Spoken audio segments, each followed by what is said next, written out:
Microsoft Azure AZ-104 Certification DUNS. Question number 12.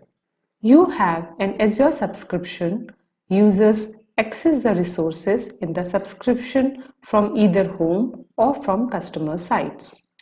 From home, users must establish a point-to-site VPN to access the Azure resources. The users on the customer sites access the Azure resources by using site-to-site VPNs.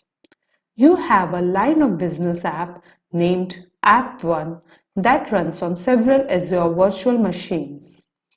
The virtual machines run Windows Server 2016. You need to ensure that the connections to App1 are spread across all the virtual machines. What are the two possible Azure services that you can use?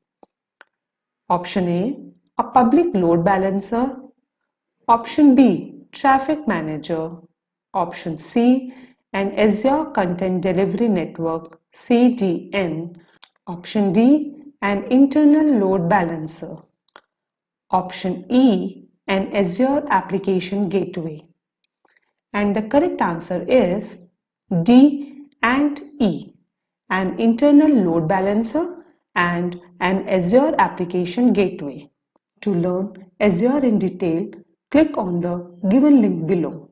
And for more Azure dumps, like, share and subscribe this channel. Thank you.